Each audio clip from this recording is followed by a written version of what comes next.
Hello, Clarice.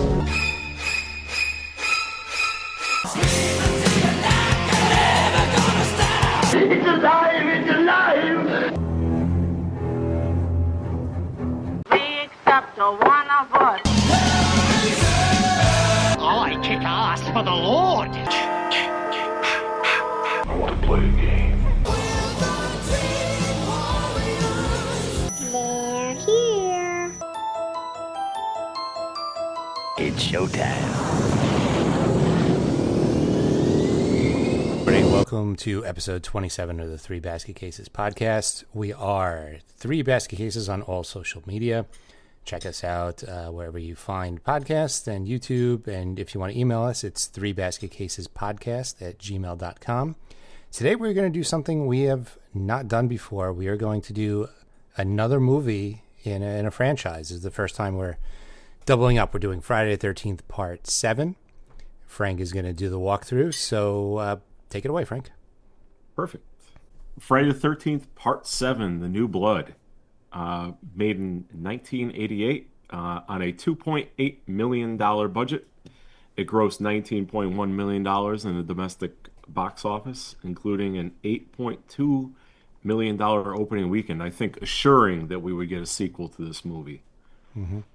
It was directed by the late, great John Carl Buechler, who worked on the special effects on our favorite, TerrorVision.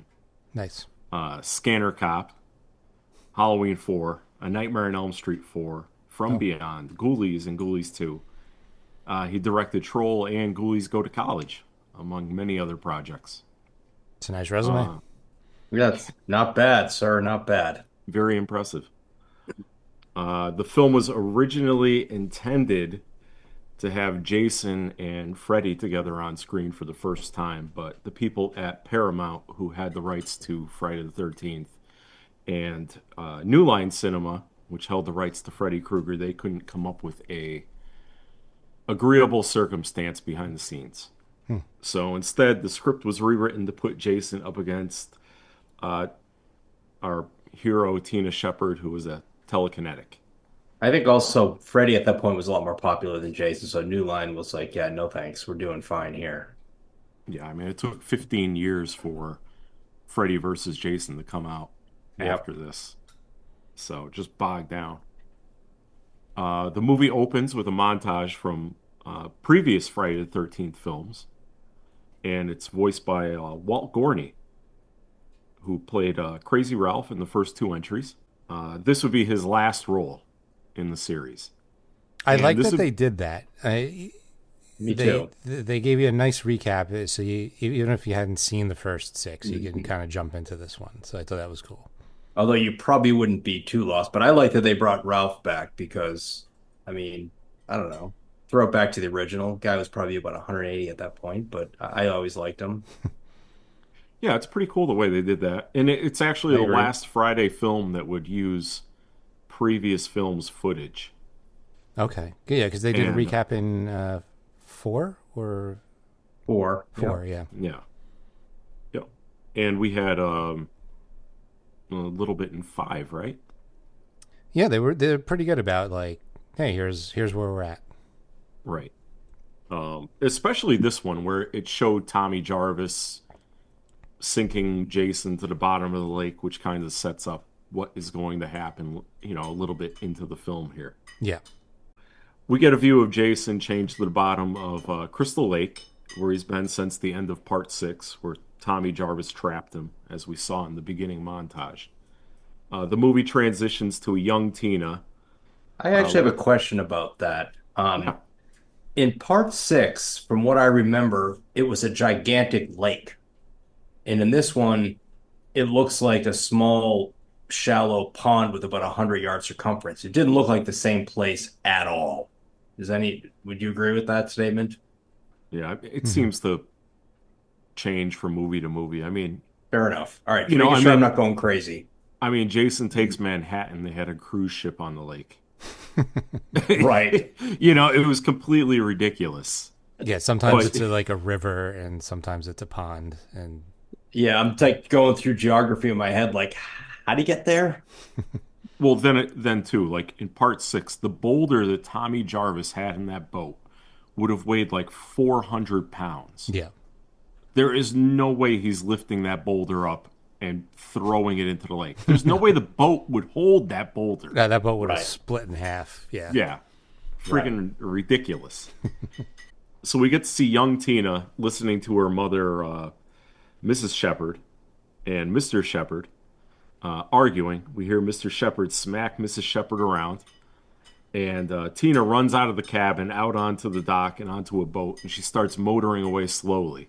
He didn't seem that drunk to me, man. I've been way drunker than that. Yeah. But whatever. He's not that drunk. I don't think so. No. Fucking mom was overreacting. So he stops at the end of the dock. He yells at her to come back. She tells him she hates him. She wishes he was dead. She makes a face at the dock, and the dock starts to violently shake and collapse. So the audience is now aware that Tina has some telepathic powers, I guess. The dock collapses and it kills her father, Mr. Shepard. Fast forward, it's a few years into the future, and Tina, who's played by Lar Park Lincoln, the late Lar Park Lincoln, she passed away last year from breast cancer. Was it last year? Yeah, that's right. April 22nd of 2025. I saw she did a bunch of Friday the 13th fan films, which is cool. Yeah. Getting an I've actual... never seen any of those. No, it's just cool getting an actual like star of a movie into your like fan film. That's got to be like the greatest thing. She's in the car with Mrs. Shepard, who kind of looks like David Bowie with her haircut. Right? I think we have to have like a who had the worst haircut in this movie. We're going to do that at the end because I've got some contenders and she's a strong one. Oh, there's so much hairspray. That hair does not move the entire movie. It is awful. At first I was like, does she look like Daryl Hall? And I'm like, I think it's David Bowie. They're on their way to the cabin where the previous scene happened, where the dock collapsed, to meet up with Dr. Cruz, played by Terry Kaiser. You guys know who he's from, right? Weekend at Bernie's. Weekend at Bernie's. Yeah. Was also in Tammy and the T-Rex. Oh, good for Are you him. familiar with that one? I am. Yeah, Denise Richards and Paul Walker? Yeah. J.U.? No, I'm not. No. Oh, really? Please Paul watch Walker that movie. has his brain transplanted into an animatronic T-Rex. I'm in. Obviously. Obviously. He came back for the Friday the 13th fan film called Roseblood. Starring Lar Park Lincoln and Kevin Spiritus, the kid who played Nick in this movie. Okay. And that movie actually takes place 13 months after the happenings of Part 7. They arrive at the cabin. They see Bad News Cruz, as Tina called him. He's already arrived. He's waiting for them. She clearly isn't fond of Dr. Cruz, and she has to be close to like 18 at this point. Mm-hmm. So I don't understand why your mother would keep making her see this guy who she clearly doesn't like. For like 12 years. Yeah, right. As they arrive, the cabin next door is occupied by a group of kids, teenagers, I guess. They look closer to... 28-year-old teenagers. I mean, they look closer to teenagers than the Blob cast. Yeah, fair enough. They do, but they're teenagers. There's no adults around. No, none, not a one. So how old are these teenagers? Are they? They're 18? not. Are they 19? They're in college. They're going off to college. I think they're all supposed to be in college. Well, how old is Tina? Well, the in actress relation to these kids, the actress is 27 when she played the role, but I think she's supposed to be 19. Well, she was 17. I think she's supposed to be 17 because I don't know. Well, whatever. I don't know. Yeah. Either way, she goes and hangs out with this group of degenerate kids later on. Dr. Cruz says they've done all that they can at the hospital, so obviously the next step is to take her back to the place where Tina killed her father. Naturally. Where else are you going to go? I mean, why not? Tina's getting her stuff out of the trunk. She dumps her luggage on the ground when Nick comes over to help her pick her stuff up. She isn't exactly grateful for his efforts, but the scene, it sets up our final boy, final girl love interest of the film. Yeah. Immediately, Dr. Cruz wants to conduct some experiments on Tina, like 5 minutes after she arrives. She asks why she's seeing things. So I guess she has some like clairvoyant powers as well. Those seem to come in and out. Like Yeah, it happened she like sees- twice. Yeah, she has a couple visions here and there. Like I 14 would imagine people. none of this would be new to her. She would probably know all this going into it because she's been handling it her whole life, but I don't know. Well, she probably wasn't around a bunch of murder scenes. Well, no one's been murdered yet. No, but she had a vision of one. That's true. One out of the 14 people who got murdered. She had a vision for. Fine. Give it to her. But she doesn't have it yet. But she knows that she can do this stuff. I mean, she shook an entire dock until it collapsed. Yeah. You know, if she didn't have like these powers, I feel like, and she didn't know, then why would Dr. Cruz be investigating her? Who's to say that the dock wasn't just unstable and it fell in on itself and it was just a coincidence? So somebody knows something. Yeah. He sets a matchbook on a desk in front of Tina, tells her to concentrate, make it move. She can't do anything, but Dr. Cruz starts to yell at her, and then she's able to make the matchbook move. I thought the effect looked kind of cool. I mean, it's obviously just a magnet under the table. Mm-hmm. But Yeah, but they it worked. they Yeah. sped it up in a way that it made it look herky jerky, and I thought it looked pretty cool. Mm-hmm. Yeah, I agree. She tells Dr. Cruz he's more interested in telekinetic stuff than you are me. He says, no, the only reason I'm here is to help you overcome the guilt you feel about your father's death. Tina says that's bullshit. The matchbook starts on fire. So the more triggered she gets, the more Power she can has. do with her telekinetic powers. It kind of amps up a little bit. I also said it was kind of funny how the cabin is basically untouched from when they were previously there. There's still portraits of her father up on the wall. And a lot of newspapers. I've noticed there's a lot of newspapers piled up everywhere. I mean, why didn't they sell the place? So they- Yeah, there's a lot of questions about what they should have done with the house and dad. Yeah, really. There's We'll a lot get to of that questions. A lot of questions about that. Wait, this house is on Camp Crystal Lake? Crystal Lake at this point is just a term. In part 6, it was turned to like the change assigned to be something else, but now they changed it back to Crystal Lake, I guess. I don't know. So this lady happened to just live like 5 feet from where Jason drowned? Yes. Okay. But it We'll doesn't just go look with anything like where he drowned. So I don't know. I don't remember Yes. a family living there in the first 6 movies. I was just clarifying. Well, they're there now. You know, you know the Tina's- place where 57 people were murdered? Let's build a house there. Let's put 2 houses there. Tina's upset about the situation. She goes running out of the house down to the dock, starts to remember the night she killed her dad. She says she wishes she could bring him back and closes her eyes and starts to like convulse. And as she's doing that, we see that she's actually bringing Jason back to life, which makes even less sense at the end of this movie. Yes, it does. We see the water bubbling and Jason becomes reanimated. The chain around his neck breaks. He emerges from the water. Tina faints and Jason walks out of the water.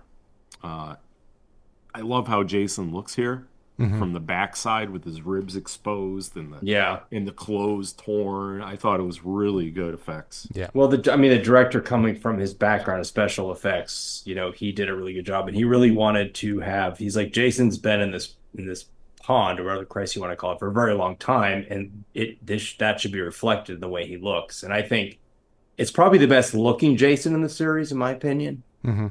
It's a little stocky for me. Yeah, I kind of like the big menacing. I don't know. I thought it was scary. He's not tall. Originally, the producers and the people behind the franchise didn't want him because he wasn't big enough, but Buchler really pushed for him because he's awesome. So this was the debut of Kane Hodder as Jason. And he would go on to play Jason in Jason Takes Manhattan Part 8. Jason Goes to Hell. and Jason X. He was the only repeat performer as Jason Voorhees. Jason Goes to Hell is your favorite one, right? It's up there. It's not my favorite, but I really like it a lot. Okay. It dared to be different. Sure did. So John Carl Buechler was really impressed with Kane Hodder, I guess, when he ate live worms on the set of Prison in 1987, that he pushed for Paramount to cast him. If it hadn't been for Buechler, it would have gone back to C.J. Graham for a second go, who played Jason in Part 6. Yeah, it was fine. Kane's better, I think. I like C.J. better. I would have preferred. But, hey, everybody's got their opinion. I was looking at a Reddit list of people just posting their listing of ranking the Friday the 13th movies, and every list was completely different. There was no consensus at all. It was so funny. Yeah, it's true. That happens a lot, actually. I think that happens. Because every other franchise, you know, you always have the Halloween Kills at the bottom, or Nightmare on Elm Street 3 at the top. There was like no pattern for Friday the 13th.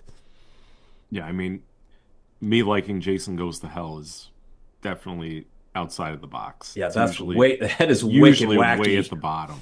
Yeah. But I would rather watch Jason Goes to Hell than Jason Takes Manhattan or Jason X. I haven't seen Goes to Hell or X. I don't remember them. They're out of 1 through 8 is kind of my wheelhouse, and the other ones I'm like, all right. 1 through 8 is the ones I've seen. Yeah. Well, you got to get the 9, Jay. I know. So we join a couple now whose car is broken down. Their names are Michael and Jane.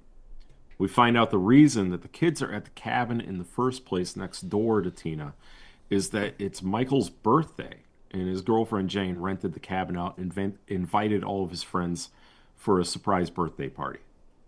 They're now walking to the cabin from their broken down car. We see Jason following them. Michael goes to take a leak in the woods, which is always a bad idea in these films. Yes. True. And Jason comes out from behind Jane, grabs her, and stabs her through the back of her head. What the music in this, a lot of people have a problem with the music in this, and I don't know if I disagree. I mean, it sounded like the Imperial March from Star Wars as this scene is happening. I mean, I can't tell if it's effective, but I don't think it was effective. I thought the score was pretty weak. Yeah, it was weird. It didn't make a ton of sense. And all the songs that happened at the party were obviously, boilerplate. This is what we can get for free. It's like some guy in a garage. But yeah, the music in this scene specifically really threw me. It felt like a completely different movie and genre. The music in this, for the first time, reminded me of Jason Goes to Hell music. That was, it was completely off from the previous entries in the franchise. And it was the same composer, right? Yeah. Yeah, well, Manfredini was involved, but I think he wasn't at the helm. They just kind of pulled stuff from him and someone else did it. Gotcha. So Michael comes out to find her pinned to a tree with a tent spike. Jason then rips the tent spike out of her throat and goes after Michael, which I thought was pretty good. The way he pulled it out of the tree and her body kind of convulsed forward. Yeah, that was good. That was good. That was all right. Good. As Michael's running away, Jason whips the tent spike at him directly into his back. Michael's trying to crawl away, so he's alive. Mm-hmm. All he has is a spike in his back. Mm-hmm. And Jason comes up and rips it out of his back, and I guess that killed him because that was it. He was also that guy was the actor, was also the special effects or the makeup artist on the film as well. And a lot of it, he was the makeup effect from Beyond and a lot of other movies too. So we go back to Tina at the party where she's meeting all the kids that are waiting for Michael to show up. None of these kids really matter. They're all just here to be killed off. Yeah. And none of them, they don't seem like a plausible friend group either. I don't see them how they could all know each other or be friends with each other. Yeah, it was like one of each stereotype, and that type of group doesn't hang out together. And they seem like they didn't know each other either. It was very weird. Yeah, none of them really, Nick was his cousin. The only reason he was there is because he was related. Fair And enough. I guess we're to assume that the rest of the kids were all friends. With Michael, so maybe different friend. Yeah, I don't know. Whatever. It's very strange because we have Russ, whose uncle owns that cabin. So, which That's the doesn't Wall really, Street guy. Like, yeah, oh, this is like stock exchange. Blah, blah, blah, blah. yeah, which doesn't make sense because previously Jane said that she got the cabin Right. for Michael, but if they're friends with this kid Russ, Maybe through him. I don't know. right? Anyway, he's like a preppy prick. His girlfriend's there. There's some nerdy girl and her friend, a stoner kid. There's a sci-fi nerd writer and the cunty rich blonde girl. So Yeah. none of them really make sense. The all sci-fi there. guy was like, immediately he starts pitching his story, but the pitch was just like, yeah, there's an alien called blah, blah, blah. Pretty cool, right? And like, that was his entire like pitch. I'm like, there's no details in this story at all. Like, Like, it's just the topic sentence that didn't even make sense, yeah, sir. there's a Your guy and pitch there's is terrible. there's a guy and there's an alien next to him. Awesome, right? Highly evolved protozoa. Remember that line. That's right. Yeah. Okay. I did like the scene where Melissa's telling the story about how she got her pearl necklace from her father. The stoner kid walks up shaking. He's just shaking the beer. And he like attempts to shotgun this beer. And instead he just like he shakes it, opens it, and pours it into his mouth and chokes and spits it out all over everybody. It was completely nonsensical. Yeah. And half the women at the party are going gaga over this guy. Right. No sense. No sense at all. Classic him. I like how the group of them have been there about 2 hours at this point. And there's already a bra hanging off the wall on the door. I'm like, how'd that get there? Like, what are you doing? So right after this takes place, Tina has a vision of Michael being killed by Jason. She drops her soda on the floor, runs out of the house, back to her cabin, where she finds a tent spike driven into a support post of the house. She tells her mom and Dr. Cruz about her vision. She tells them about the tent spike. And Dr. Cruz goes outside to check this out, calls Tina and her mom out, and the spike is gone. But wouldn't you see the giant hole in the side of the house? Well, also, he's been her was therapist there. for like a decade and he still doesn't believe her. Right. And what does he have to gain by hiding the spike? I mean, okay. Nothing really. No, He not could that I have. could If see. he didn't hide the spike, he could have just pushed this along quicker. Yeah. Yeah, there's a lot he could have done. We'll get to him later, but Yeah. So I guess just to increase the kill count, we get a scene with a random couple camping out in the woods. They don't have any connection to anybody in this film. This is like the greaser scene in 5. It's just a essentially. random scene slipped in to have 2 extra kills. Yep. The girl tells her boyfriend to fix the fire. He says there's no wood. She says they're in the forest. That's a good point. do we have So- that sound? Do we have that sound clip? Because this, for whatever reason, this line has cracked me up. Her delivery of this line is one of my favorite things of all time. I have no idea why, but it just is. Do we have it? Yeah. Dan, we need wood. What? She says we need wood. And previously, he had said, "Let me heat you up." Right. Okay, We and then need she says- wood. We need wood. The natural thing that he should have said is, "I got wood for you right here, baby." Yeah. Yeah, he missed that line. It was a missed What the opportunity. fuck was he thinking? That was a slow pitch right down the middle. Jesus Christ, right on the tee. Ball is right on the tee. Jan, we need wood. Dan, we need wood. Ah. Ma'am. So instead, he grabs a machete to go get some wood. Because that's what you do to chop down trees and get wood, is using a machete. But whatever. I've never brought a machete camping. No. Nobody has. No. What are you, in the fucking jungle? You just walk around and you pick up logs off the ground. You don't Jason's like, jackpot this guy. He brought a machete. Yeah, really. Yeah. You brought me a machete. You're going to hack logs up with this. Right. Is that a tent spike too? Yes, please.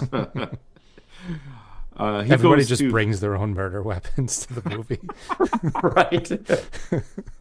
Well, I mean, later on, somebody brought like a gas-powered pole saw. Yeah. What the fuck is this? So he goes. He goes to get some wood. Jason comes up from behind him and punches him through his back, grabs his head, breaks his neck. That was a pretty good kill.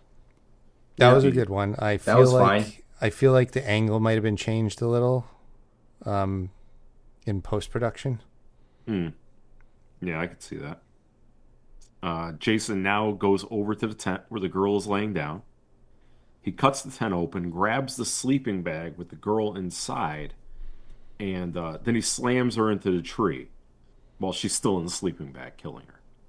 This scene was actually, this is one of everything in this movie was cut, but this was, I think, I think we might have found the scene itself, but originally it was one and done, like boom, done, ground, but he actually slammed her against the tree about 4 or 5 times, and towards the 5th time, this is all cut out of it, it's soaked with blood, right? And she kind of drops to the ground, and at one point it was like she was replaced by like a 95-pound mannequin in there. And, Kane Hodder actually said this was his favorite death sequence that he did as Jason.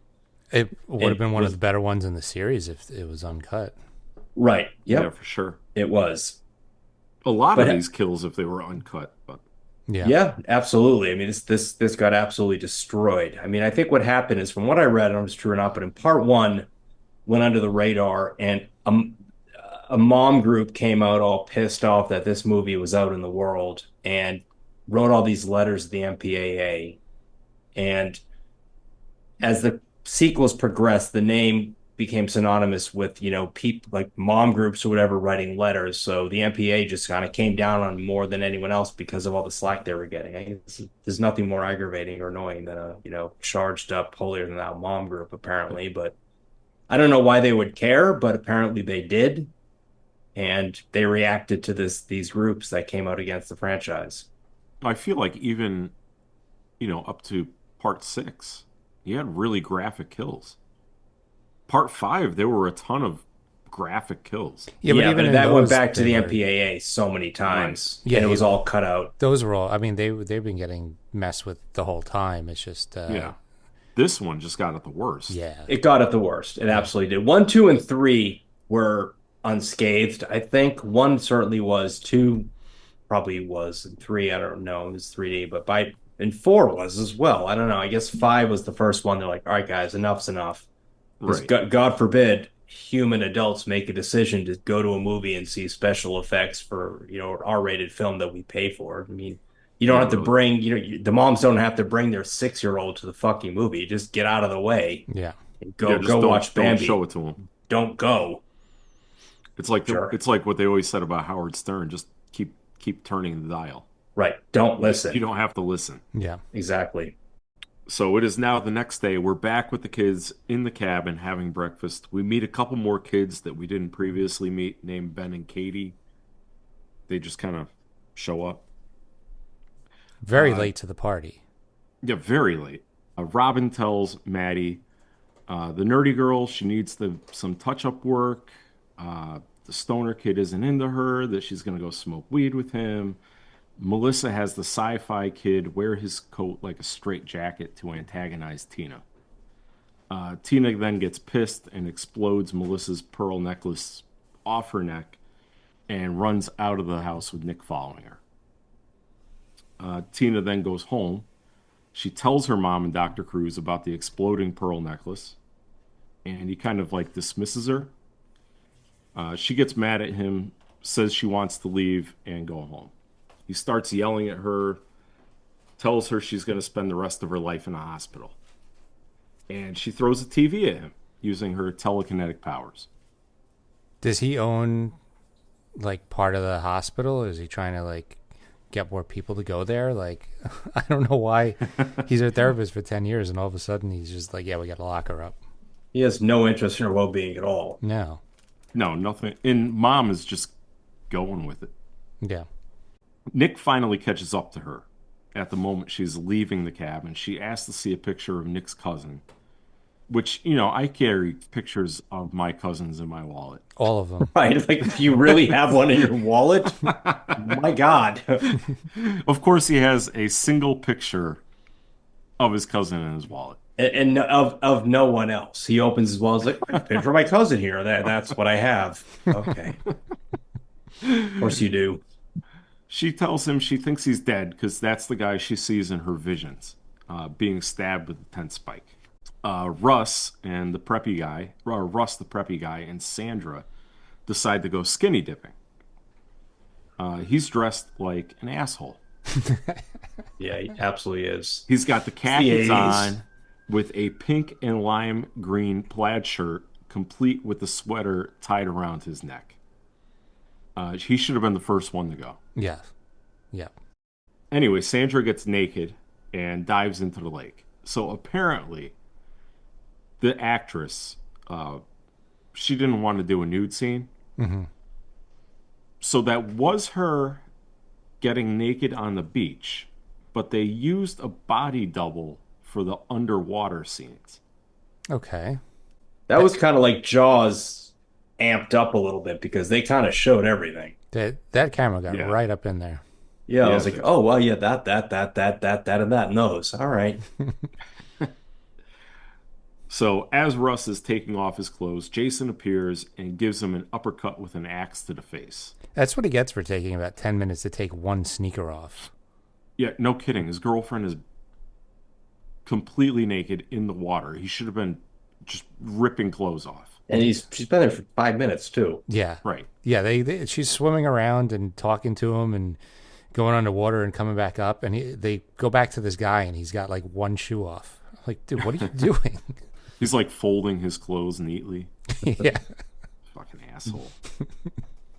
So Sandra surfaces to see that Russ is dead on the beach. Somehow Jason has snuck into the water next to her and now drags her under. Back in the kids' cabin, Maddie gets pissed seeing Robin dancing with the stoner guy and marches upstairs, applying makeup at this point. To impress the stoner guy. Yes. That's like the funniest plot line of this whole movie. Because this guy is like just weird and a complete fuck up. Like no redeeming qualities, and these women are like all over him. I guess he's the only one there. I mean, they could have gone for Nick. Yeah, Nick's at least normal. Right. The sci-fi guy is absolutely out. Well, I don't know. That other guy. They're not looking to get married here. They're just looking to take one down, I think. Yeah, I mean, the stoner guy choked himself on a beer. Maybe circle back to the sci-fi guy. Yeah, absolutely. The sci-fi guy is wrapping himself in paper. To be a mummy, right? Like Star Mummy or some shit like that. That's his newest pitch. Oh, yeah, sure. Terrific. And Melissa tries to make Nick jealous by hitting on the sci-fi guy. We see Jason pull Sandra's body from the water, goes over to the kids' cabin, and kind of peeks inside. I actually really like the scenes where he's right outside the window. Mm-hmm. It's very frightening. It's like you see the blinds and they're all kind of oblivious, and you kind of just see the silhouette of him out the window. I always kind of like those in these movies. Yeah, it's a little bit of a creepy factor. Yeah, there's nothing scarier than sitting there and then somebody's right outside your window looking in at you, who's dressed like that. Yeah. Yeah. So now we go back to Dr. Cruz. He opens his desk drawer to reveal that he had the tent spiked the whole time. He's been gaslighting Tina. Again, why? I don't know. Don't know. Got her. Because later, you know what? I don't understand any of his motivation. No reason. Because right.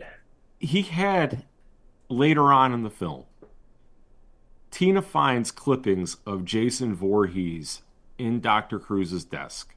The drowning of Jason Voorhees and the legend of Jason Voorhees. Mm-hmm. So you have to think that Dr. Cruz brought her there in hopes that maybe she could resurrect him.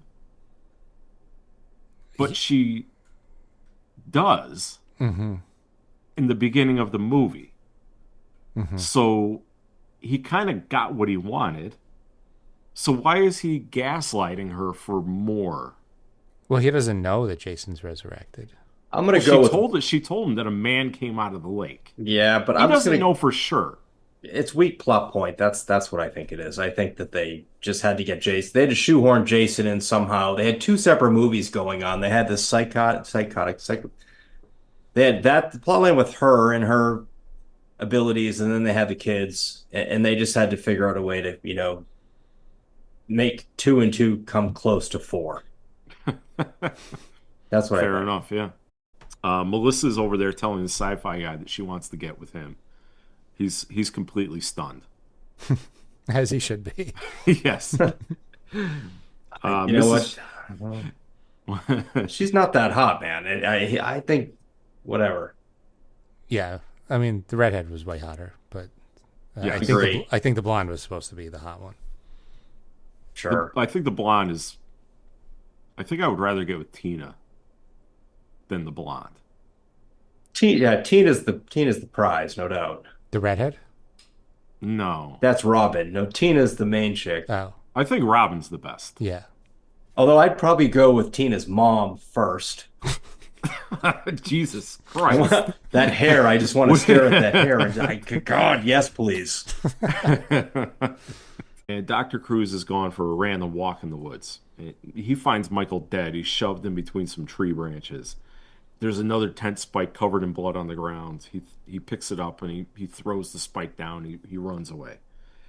Mrs. Shepherd keeps on snooping around. She finds a VHS tape of Dr. Cruz saying that by keeping Tina's stress high, he can induce huge psychokinetic reactions.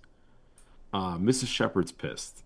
He never intended to help her, obviously. And the thing is, Dr. Cruz sees a dead body and he keeps it to himself. I mean, and then he actually picked up the spike, so his fingerprints are all over a murder weapon. Like, nothing makes sense about what he's doing and why. Like, is he Jason's accomplice at this point? I mean, he has a murder assist later in the movie, and he could have prevented everyone from being killed if he just came back and said, hey, guys, someone's murdered in the forest, so why don't we all get out of here so that doesn't happen to us?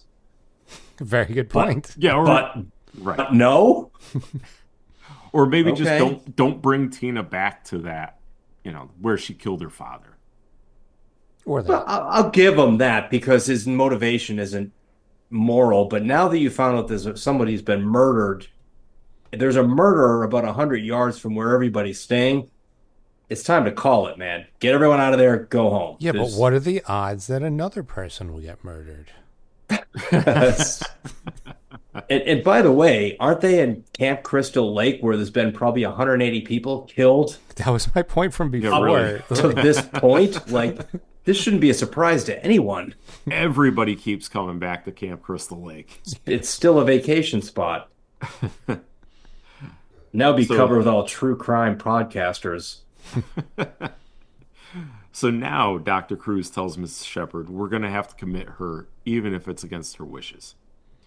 Tina hears all of this. She decides to leave. She grabs the car keys. She runs out the door, takes off in the car. Tina's driving down the road. She gets another vision. It's of her mother being killed by Jason. She gets startled. She drives off the road. The car breaks down, so she takes off on foot. We're back at the camp now, the kids' camp, with Maddie, who's completing her makeup. Yep. Maddie has given herself a makeover. She does kind of a sexy shoulder roll, and she delivers her line, need a little touch-up work, my ass. But which she needed. Yeah. I would argue she looked better before. I would say neither. That's me. I would take neither A nor B. I'd take A over B.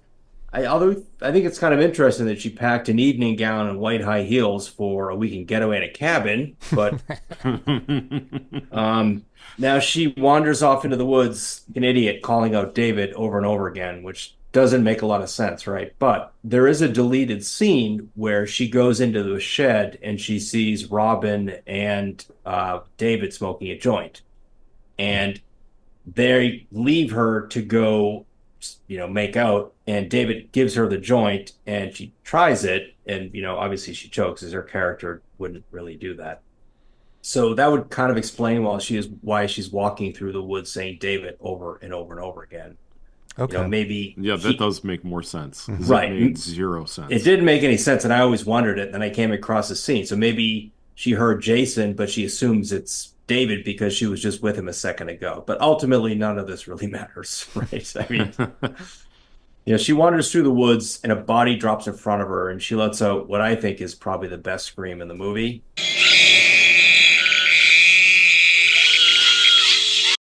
Chicken scream. And what's next, I think, is a pretty effective cat and mouse scene in my head. I mean, there's something really scary about a killer coming after you and your hiding place sucks. I mean, I feel like I've had nightmares about this. Like, she's back in a shed, she's in front of a half wall, and he's on the other side. I actually like this whole scene. And they took their time with the setup, and she's going under this stall and back to that stall. And then at this point, the thunder lightning storm, which is signature to Friday the 13th, starts. But then, I'm sure you guys would agree, what follows is kind of the weakest kill of the movie. I mean, sets up good where she's against the wall and the hand busts through, and he takes a sickle and just swings it with a lot of force. And this one cuts off before impact. Mm-hmm. So you see absolutely nothing. The kill stunk, but it was probably my favorite scene in the movie because most of the other kills, it's just somebody's there, Jason pops up out of nowhere and instantly kills them. There's no build up or anything. This actually had some suspense to it, and it did. So yeah, I thought it was well done, and it wasn't just guy sitting here, now he's stabbed and dead. Next scene, And then, she bumps. Yeah, it was a really good scene. I actually saw, and the reason I was telling you guys that I kind of wanted to cover this scene was I saw an interview with the actress whose name was Diane Barrows, where she explains her character. Mm-hmm. And it was friggin' hilarious. She's talking about her motivation and the essence of her character's decisions and how that is meant on a broader spectrum of empowerment. Oh, wow. It was like she was Macbeth, and I could not find it for this podcast. I looked for it over and over again. I couldn't find it, so I don't have it. But the reality is her character is so insignificant. I know. It's what movie did you think you were in? They cut out the part that explains what she's doing and why in her biggest scene. They just cut that part out because her character meant so little. Right. Yeah, you're cannon fodder. Nobody cares. Yeah, she really had some explanations for what she was doing and why, and I was like, oh yeah, I guess so. You played the frumpy girl who can't get the guy and then gets murdered. That's your entire. Right. You wander around the woods like an idiot wearing high heels. Anyhow, Jason walks up to the house where the remaining people are, and that's my hand. All right. Yes, it's been happening a lot. A little terrifying there. For fact, why don't we go to that? Sure. It's a very Friday the 13th scene. Jason's outside the house. Everyone's having sex. And he ends up at a van where Kate and Eddie are also having sex. I guess they've resolved their fight, for those of us who care about that. I'm glad they cut the resolution out because I didn't care. Yeah, I was going to say, I assume that nobody does. Yeah, I don't even know what they were fighting about. No, they didn't say what they were fighting about, so I wouldn't care about a resolution. So no. I'm glad they left that out. And this is where 5 was a little better, the character, in that respect, because the characters, they're just greasers for no reason, and they're saying things like "crap my ass." This one, they tried to make them real people. They're having some relationship trouble. We don't care. Well, they were also just, everyone felt pretty generic, whereas, say what you want about part 5, the characters were memorable. Yeah. I mean, insane. Yeah, but Kate and Ben were just nothing characters. Yeah. The funny part is they're in the van now, and the interior of the van is just decked out with balloons, streamers, birthday decor. It's like they're celebrating the birthday in the van. They hear a noise. They assume it's Michael, and Eddie jumps out to surprise him, and Jason grabs his head and crushes it. There was an interview with Kane Hodder, guy who played Jason, who was kind of really bitter about this scene because it got ultimately completely destroyed by the MPAA. The camera cuts off as soon as you see like one trace of blood, but the kill was filmed, so his head, the guy, he kept going, and the head was crushed to be the size of a softball. In the last few seconds, in the final crush scene, they replaced it with a dummy head, and I think they filmed it with like cream cheese, and he just crushed it, and like blood and white just shot everywhere. And Kane Hunter said he kept the uncut version of the death, and we actually found it online. So if you're watching on YouTube, it'll be playing at some point here. Kate sticks her head out the window looking for Eddie, and she gets a party horn in her eyeball. And again, it cuts away immediately, and you see nothing, but you do hear this.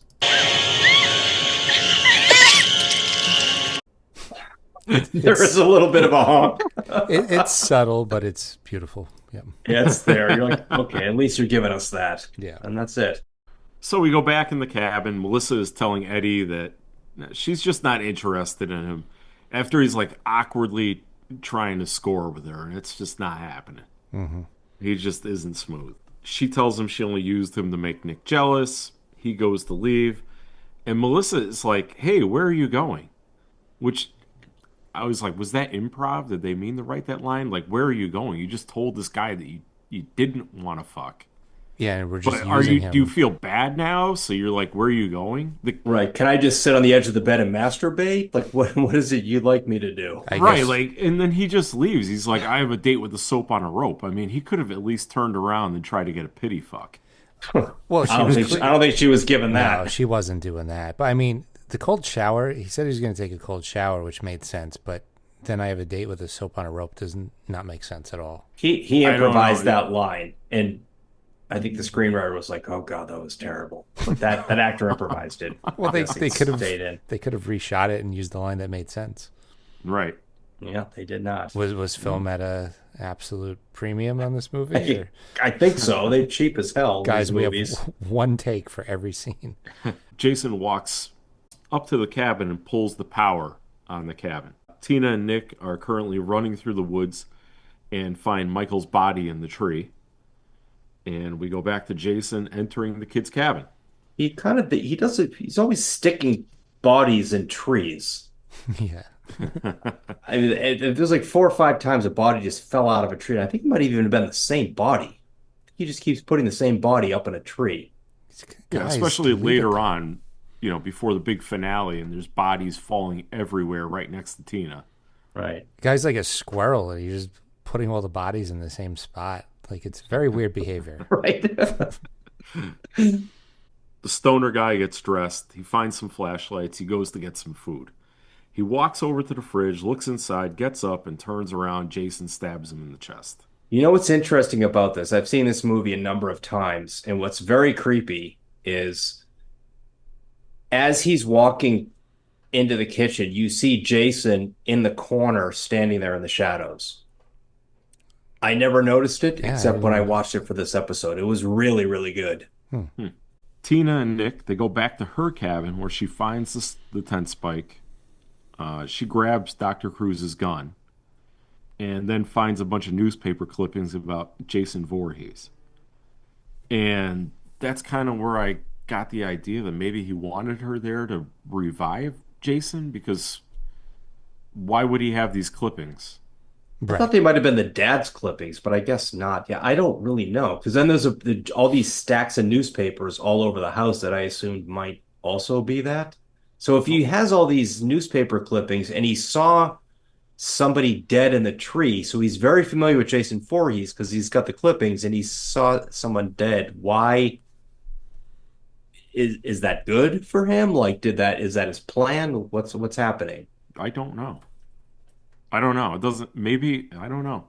It doesn't Weak make plot much point. sense. Weak plot point. They had to figure out a way to shoehorn Jason into it, and that's what they did. Well, I think they also wanted a plot twist where the doctor's not on her side. Dun, dun, dun. That was a real good plot twist. We couldn't tell from the first 5 minutes. Yeah, it's called Bad News Cruise the second we saw him. He just looked evil the whole time. Yeah. So we're back at the kids' cabin now, where the sci-fi nerd is opening and reading cards that were meant for Michael.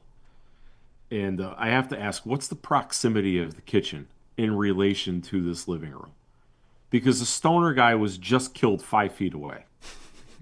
And this kid is right there in the next room, reading cards, doesn't hear a goddamn thing. I'm going to guess he might have been up with Melissa, though, when that happened. But you're right. It seems like there's 20 people in this house, and they each get killed every couple of minutes, and nobody notices that nobody's there or hears a thing. Well, especially Melissa later on is absurd with that. Well, this series just takes place where time and space have no meaning. Because remember the size of the cabin in 5, where it's like, oh no, that was I got my movies mixed up. Evil Dead, where there's like this huge chase scene, and like in this 2x4 cabin. The cabin's like 800 square feet, and even The Conjuring is a little bit like that too. Like, it's a suburban house, and everyone's just wandering off, and they're by themselves for 20 minutes. Yeah, part 4 anyhow. Last rites. And then he opens a gift labeled penis enlarger, and it's a magnifying glass. I get it, because you're looking at your penis. Yeah. Anyhow, it's bigger. that works. Thank you. Jason walks into the room. Tina and Nick make a decision to get everybody so they can leave. I give you so much credit for getting the names of all these dorks, because I don't know a single person's name in this movie. Try my best.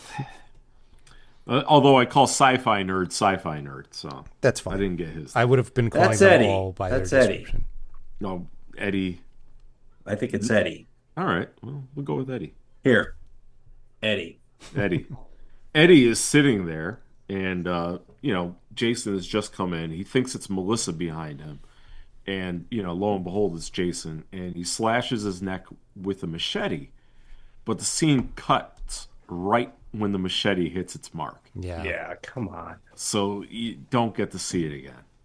Ridiculous. Jason walks upstairs into the room where Robin is sitting down after being jump scared by a random cat in a closet. Did you notice, as in the reflection of the window in Robin's room, when she ends up in the room that she dies, there's something in the reflection, so I paused and reminded it a few times. It's the boom operator. No. You can see the guy, because I was like, oh, is that Jason there? No, it's a guy with a boom mic. I didn't catch that because I was spending the next 5 minutes wondering how a cat got into a closed closet. Right. How long was that cat there? Yeah. They had to open the door to the closet for the cat to jump out. Like, and that would have had questions. It would have been a slight plot line. Like, I think, in part 2, the chick had a dog. It was at least addressed. Like, this is my dog, right? Right. This was nobody's cat. Nobody's cat. Think so. Just nobody gave a shit about the cat. In a closed closet. First thing I would have done is feed it, give it some water. Like, oh God, how long have you been there? My God. Yeah. Nah, we don't need that. So Jason comes in, he grabs Robin by the neck and throws her out the window. That was a good one. Clearly a stunt double, though. My God. How does nobody there hear anything that's going on? I know. Hey, can we talk about the stunt double? Look like Danny DeVito in a wig. Danny DeVito.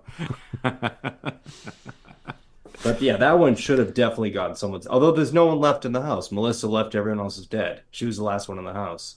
I mean, Tina's cabin is like 30 feet away. That's Nobody true. hears anything. Everybody's oblivious. Especially in the woods at night, sound travels pretty far. Right. Mrs. Shepard and Dr. Cruz are still running around the woods looking for Tina. They've been gone for like 20, 30 minutes. I don't know. They've been gone. Yeah. Just running around the woods. Jason finds them, and they're running from him. And Dr. Cruz falls down, and Mrs. Shepard kind of gets pulled down by Dr. Cruz, and he uses her as like a human shield. And Jason stabs her in the back with like a big pole saw. I definitely didn't see that coming. No. So that was good. Mm-hmm. That's another one of his motivations I didn't quite get. It probably would have been quicker for you just to escape with her than to stand there and hope that she takes the fall. Yeah, right. Takes the hit. I don't know. Nick goes looking for everyone, and he finds the sci-fi nerd dead. He runs back over to Tina, but she's left, and he finds Melissa in Tina's house. I don't know why she's there. Why did she go into that house? Who knows? She's not welcome there. She just wandered over next door and just goes into Tina's house. She doesn't even like Tina. At this point, I think it's pointless trying to even figure out these people's actions. Or even their geography, like how they've gotten where and why, and how one person got from here to there. And this is a lull in the kills because Jason's busy dragging all the bodies into the same spot to make a nest of corpses for whatever reason. Tina to find. Right. Then he finds the bodies, and Maddie's throat is slit. And since I covered that scene, I know she got a sickle to the stomach, so I'm not really sure why her throat was slit, but okay. I mean, a lot of people have died, so... Little insult to injury, I guess. Tina is out looking for her mom, comes across Dr. Cruz. She asks, "Where's my mother?" And Dr. Cruz says, she's back at the house. She's like, no. She's like, "Where's my mother?" And he's like, she's gone. Just leaves it at that. Is this guy on Jason's payroll? She's gone. I don't know.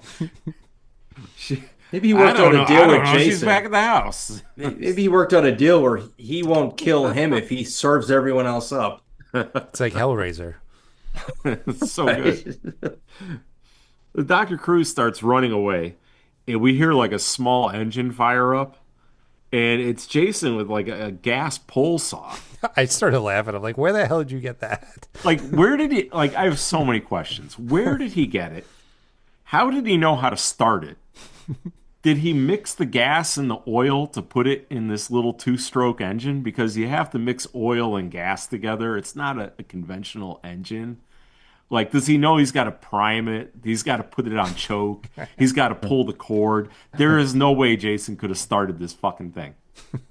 And beyond that...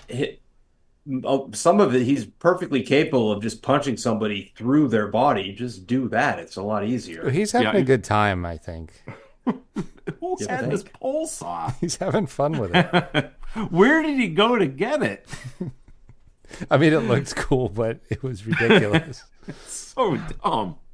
Whatever. He kills Dr. Cruz with the saw. It's good. Which got another edited. censored death. Yeah.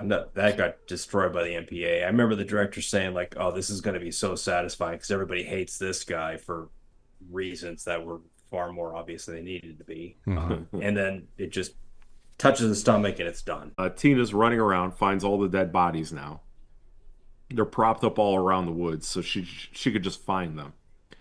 And then she runs out onto the road and sees Jason standing there, setting up our final confrontation. I love that they have like a standoff. It's like a Western where they're like on the other side of the road from each other and they're just staring each other down. And she's like, "Jason." And her mom just got killed, so her powers are pretty amped up at this point. Yeah, she's pissed. Fair enough. Like, now the movie finally starts to get fucking cool. Yeah, 15 minutes. This is where the movie redeems itself for all the bullshit that we had to deal with until the very end of the movie. And then they proceed to fuck it up again. We'll get to that. They sure do. Yeah. Jason has to be confused by all this, too. Like, he's killed a lot of people, and he's never encountered this. I mean, this is...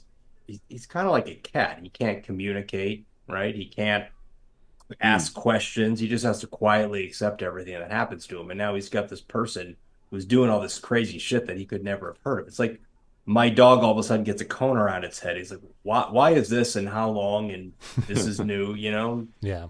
But he adapts to that cone. And Jason adapts to this. Yeah, because like my dog, Jason can't ask any questions or be like, now what is this? Why are you able to make this happen and throw that couch at me? That's not what people do. Tina gives Jason a look, and she looks towards some roots from some trees next to Jason. And the roots start to rise up, and Tina kind of directs them to go towards Jason and wrap around him, causing Jason to fall face first into like a very large mud puddle. It was a little bit Evil Deadish. I was Yeah. wondering if the Roots were gonna rape him in his bum or something. She then looks up at the power lines and she pulls one of the wires off, causing a bunch of sparks to jump. So we know it's powered. And she kind of makes the wire slither like a snake over to the mud puddle, and it like rises up and curves, and then slams down into the water, electrocuting Jason. Uh, 2 movies in a row where we're shooting, getting power lines involved. Yeah. Jason is incapacitated for a couple seconds, but he just gets back up and continues chasing after Tina. Tina runs away. She hides in the kids' party house. Jason jumps through the window into the kitchen where Tina's standing. Tina backs out of the kitchen into the living room area now. That part was a little weird because he jumps through the window at like full speed and then he just stands there after he gets into the house. Can't kill her too quick. Yeah, I just thought it would have been scarier if he like crashed through and then started like running towards her. Like, yeah, right. he was kind of just like, I'm here. He seems to meander a lot. Yeah. Like he enters and then he kind of, But it is a saunters physical back and forth. It's a physical feat to jump through that window like that. It is. Yeah, apparently he said that he was taller than the window, so as he did it, it was breakthrough glass, but he had to kind of bend down and jump through, and his head missed the top of it by like an inch. This guy had a couple of, near-death experiences. He's a hell of a stuntsman, and he goes for it, which, comes across in the film. Mm-hmm. Tina backs out of the kitchen into the living room area, closes the sliding doors, and pulls a table in front of them in maybe the worst use of telekinesis ever.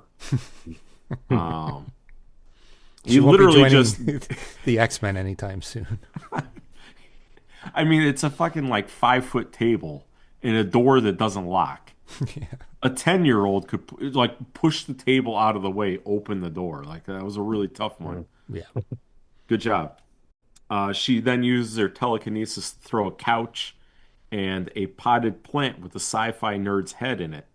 It's in the potted plant. Yeah, that was hilarious. At Jason. Yeah, I was like, all right, is she having fun with him now? So it was pretty cool. It was pretty funny to see the head going face first into Jason's head. In a plant. In a potted plant. I didn't know he got beheaded, but it was pretty funny. Yeah.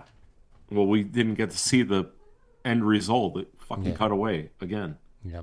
Tina runs out of the house and Jason follows her onto the porch. She uses her powers to make the large overhanging roof on the porch come crashing down onto Jason. Tina runs over to her house.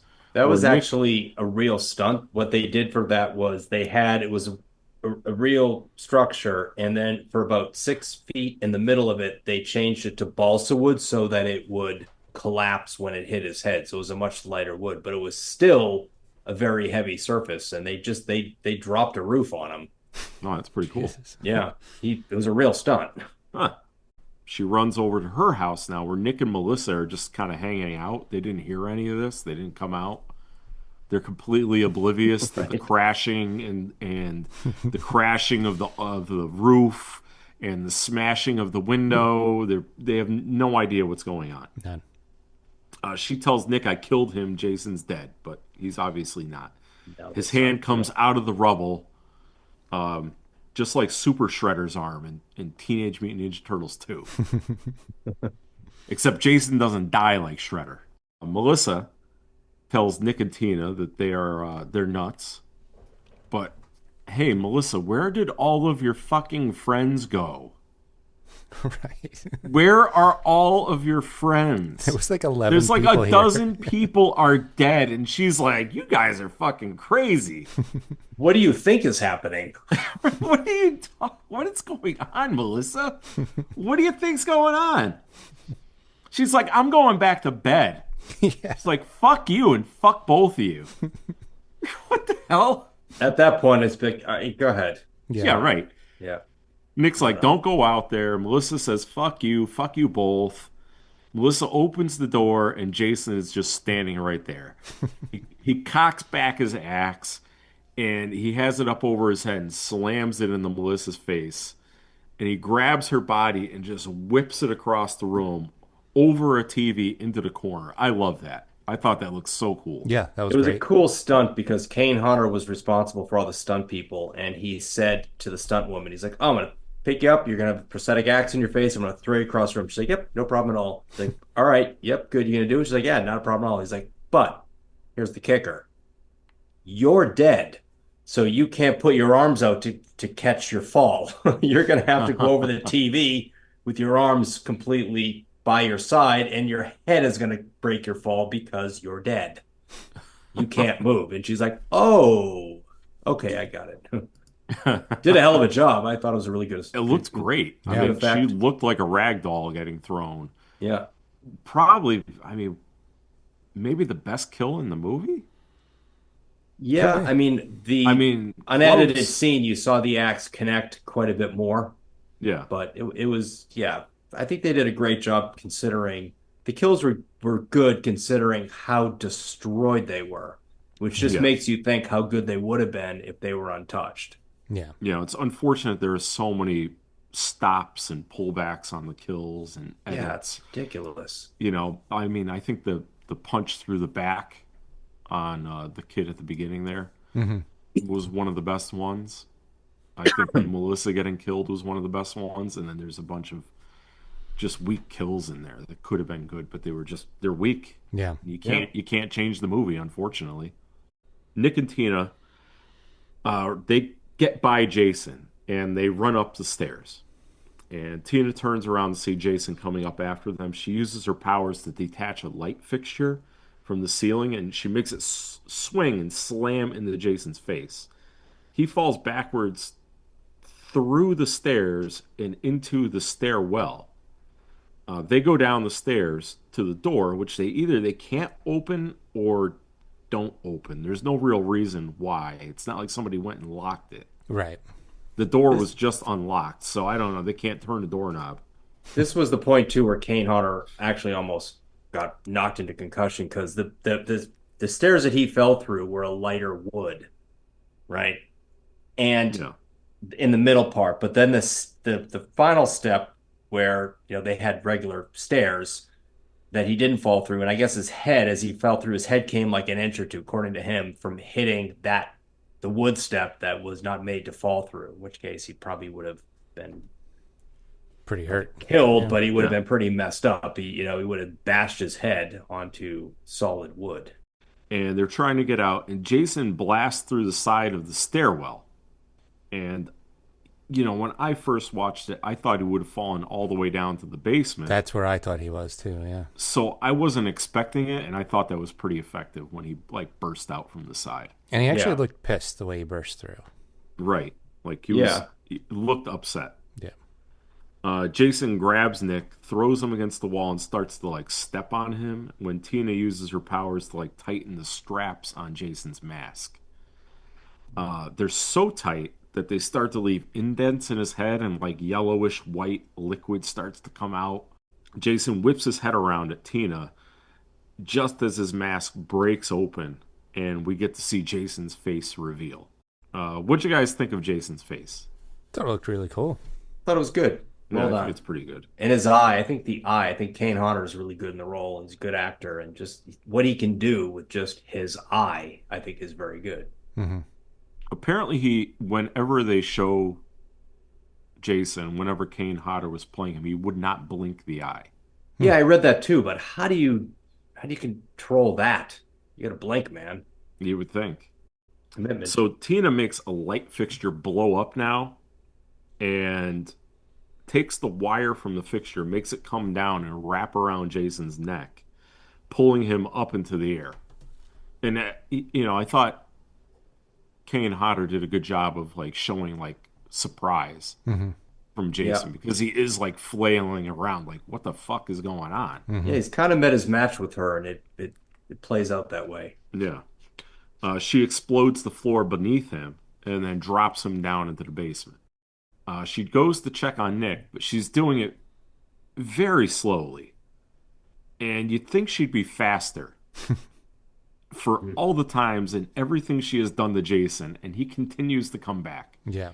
But she's just kind of over Nick. And Jason comes back to life, of course, and pulls her down into the basement. And we get a shot of Jason. He actually, for some reason, he takes the wire that she wrapped around his neck and like rips it off. Meanwhile, he still has the chain that he was chained to the fucking bottom of the lake wrapped around his neck. Yeah. You'd think that would bother him a little bit more. So Tina knocks down a jar of nails and shoots them at Jason like bullets. That was cool. Yeah, that was neat.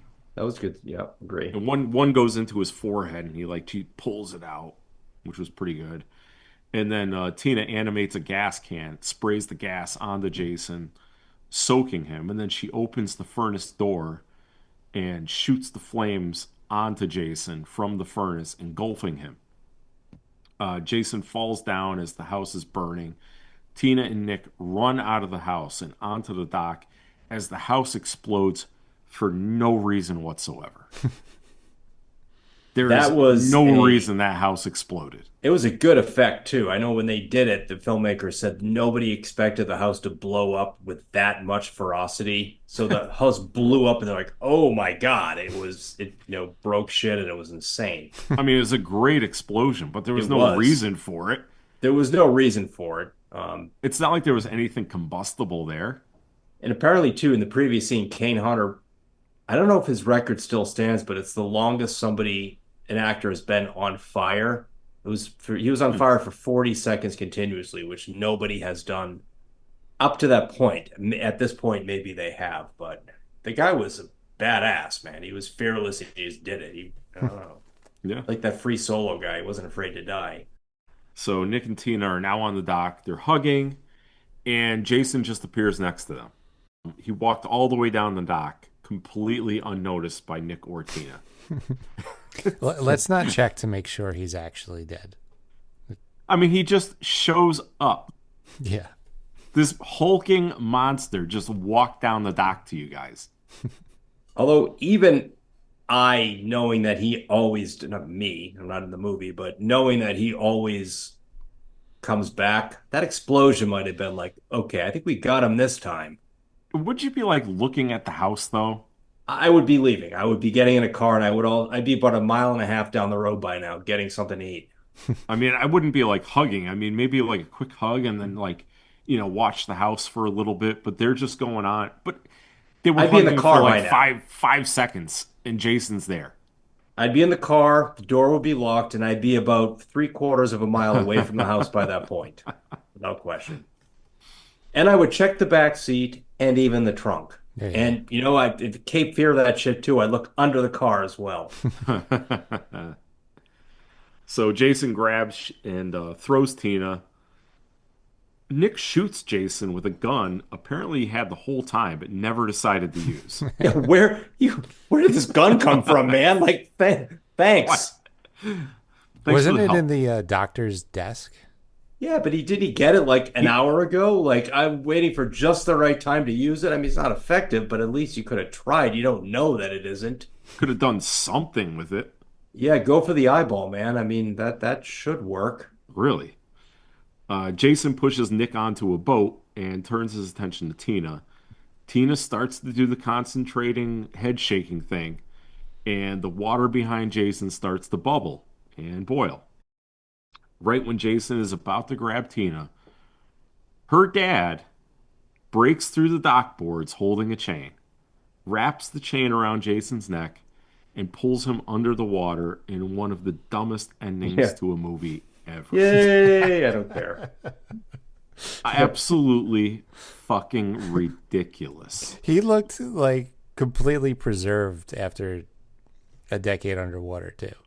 Apparently, they had makeup on him that made him look rotted and gross, but the MPAA didn't let it go, and they made them tone the makeup down. I heard that this producer, Barbara Sachs or something, was an absolute bitch, and the director wanted to put that makeup on him, but he did it behind her back. So she went and said, no, we're not using that. He's not going to be in the makeup at all. The makeup looks stupid. So they just had him have no makeup at all. Because he has been in the pond for 10 years now, right? Yeah. Oh, It's supposed to be rotted. Like the crazy Jason thing too is rotted. they did such a good job with having Jason be affected by being in the pond for that long, but they put no effort into the dad. Yeah. Horrific. Horrific ending. Dad Yeah. didn't get pulled out of the lake.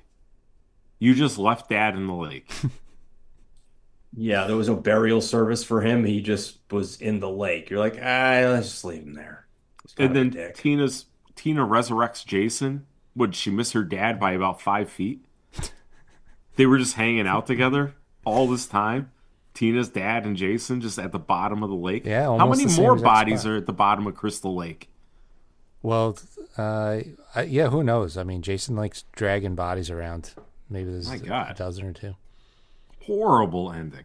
Yeah, it was terrible. Horrible.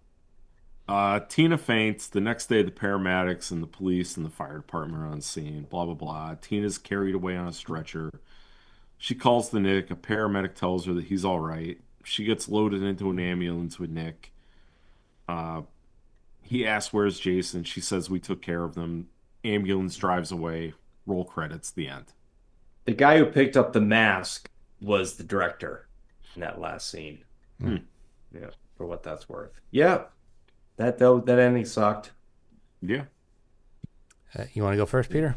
Yeah, I'll go first. Oh, the body count was 16. Oh, Nice. all right. Do you remember what I gave Friday the 13th Part 5? If you stall for a second, I can. Well, I'll just you start right now. and then we. Well, I go can from tell there. you. I've got a little fact about the movie. I'll do that. Okay. Well, I can start and well, go ahead. You got a fact, but I I can got a just. little fact. A little All right, fun go ahead, what do you fact. got? 1988 was the first year in which all three of the top horror series had a movie released. Halloween, Friday the 13th, and Nightmare on Elm Nightmare on Elm Street Street. all released new films in the same year.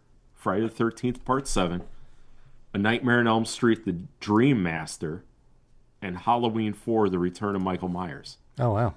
And Child's Play Addition- came out that year as well, didn't it? Yeah. Additionally, the first Child's Play was also released in 88, Yeah.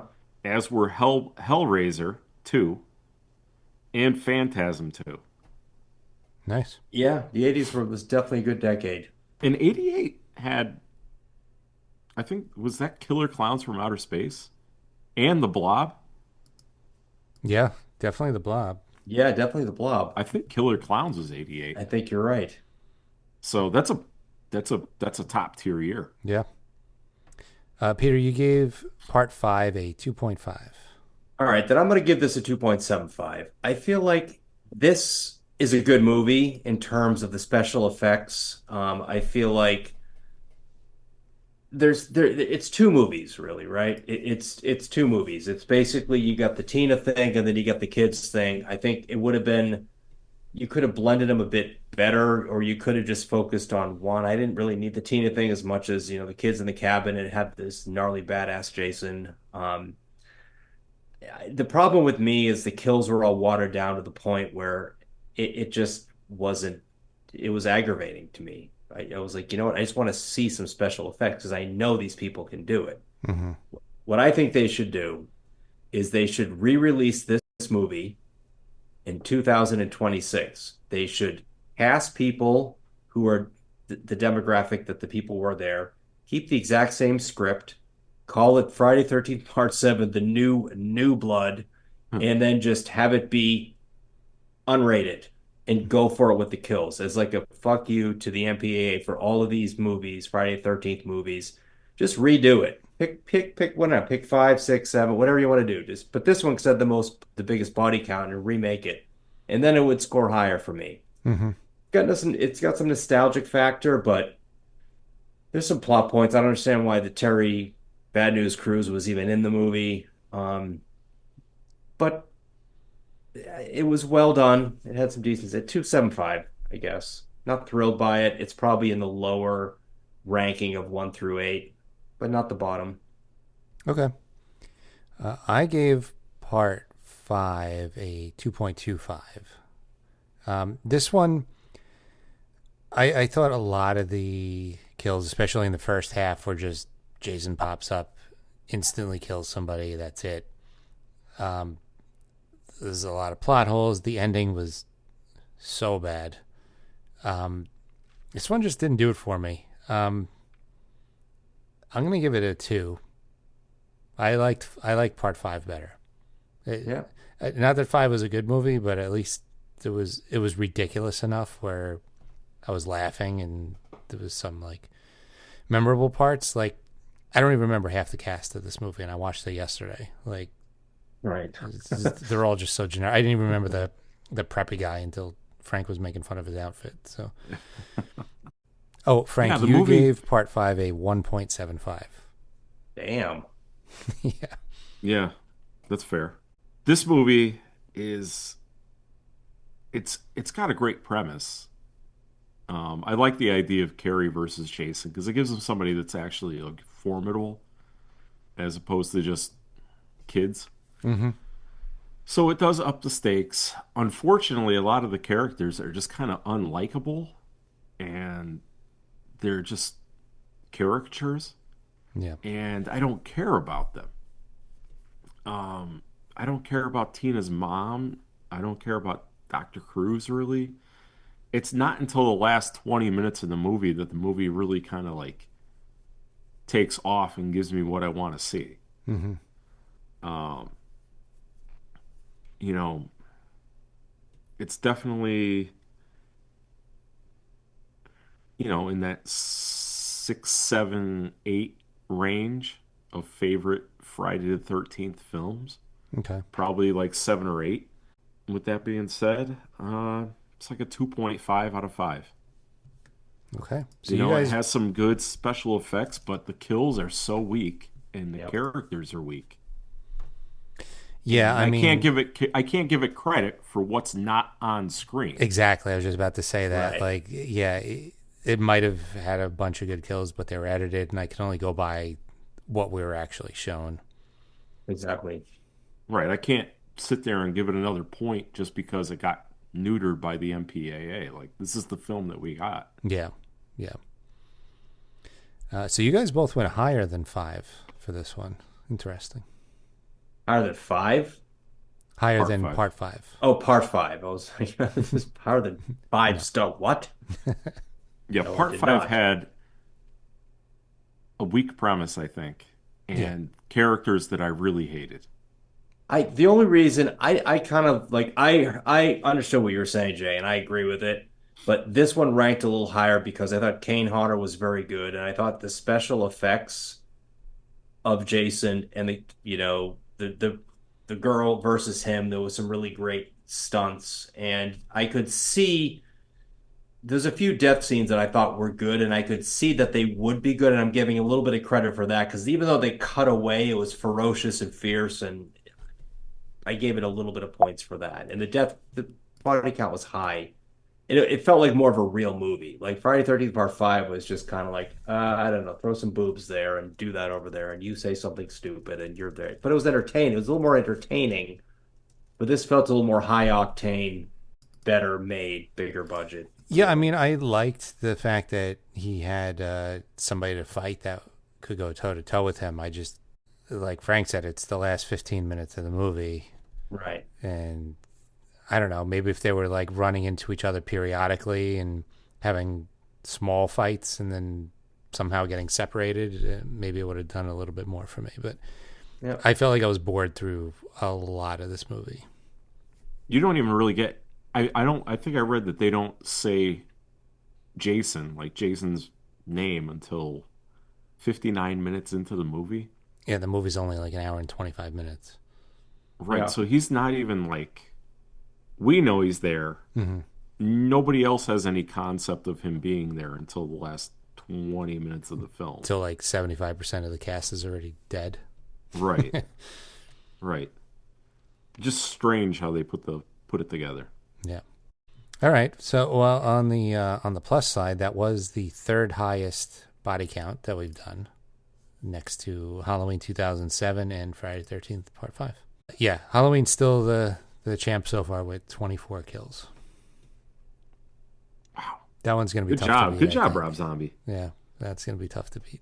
So next episode, we are doing Return of the Living Dead Part 3. movie I don't think any of us have seen yet, right? Yeah, not in its entirety. I did get to watch it for the episode coming up. Okay, That was my first first watch, time. right? Yeah, first watch. Okay. So it should be interesting. All right. Thanks, everybody, for listening. 3 Basket Cases on all social media. 3 Basket Cases podcast at gmail.com. And we will see you soon.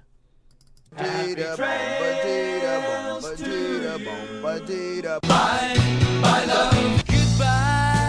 everybody. Goodbye. It's over.